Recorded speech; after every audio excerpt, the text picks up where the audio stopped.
The steam presentation at Promontory Point in Promontory, Utah, is rather charming.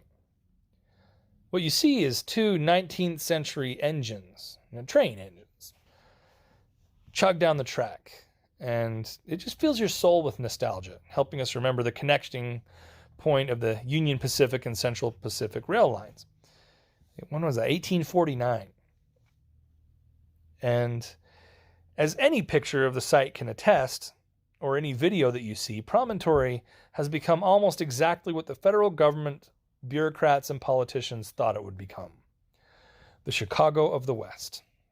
I mean, just look at the pictures.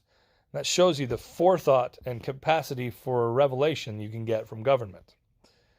Now, as noted by Walter Coffey, in several years, 20,000 or so workers laid over 1,700 miles of track, and coast-to-coast travel was reduced from 6 months down to less than a week. Railroad executives had only been given a nominal fee for the trouble. 23 million acres of land and $64 million in taxpayer money, which is a cautionary omen that whenever you have a public-private partnership, everyone's trying to steal from the taxpayer. That's the omen, and that's what you can expect. Now back to Promontory. Less than 3 years after the ceremony at Promontory Point, the Union Pacific Company declared bankruptcy due to the vast inefficiencies and waste of its organization. I know, we're all shocked. Now, the Central Pacific Rail Company ultimately followed suit for the same reason. It just took them longer. The shoddy workmanship on the line led to continuous repairs to bridges, viaducts, tunnels, rails, ties, and beds, which proved too costly to repair at a consistent basis over time. Now, following completion of the railroad and the revelations of Credit Mobiler, I'm sure I'm saying that wrong, but what it means is it was an idea that government officials would use government contracts to line their own pockets. So they called it Credit Mobiler, or Mobilizer, probably Mobiler. That's what they called it. It's more of an older term, though. So the modern term is public servant. You're going to use the government largesse to line your own pockets. Anyway, in light of all this, Congress passed drastic regulations on these railroad companies that made it extremely difficult for private entrepreneurs to run an effective rail company. Consequently, most government-subsidized railroads went bankrupt because they were bogged down by regulations and handicapped by the inefficiencies of taxpayer-funded public works projects. In the Promontory Point case, it was only about 200 miles more track bedding that was laid than was supposed to be laid.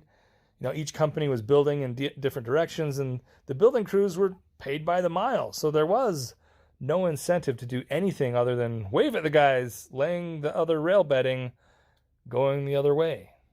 That's not normal. Why wouldn't you ask a question? The incentives were goofy. Now, many historians have claimed that the great railroads of the 19th century could not have been built without government subsidies. Oh, true believers. Interesting side note, the entire British railroad system was built with private funds. And the Great Northern Railroad under James Hill was a private transcontinental company that prospered when government-funded companies were going under. I wonder why. The presence of corruption is also difficult for these historians to fathom, even though I'm sure they're all well aware that the senator in charge of the oversight of the Union Pacific and Central Pacific Railroads owned shares in both companies. What could go wrong?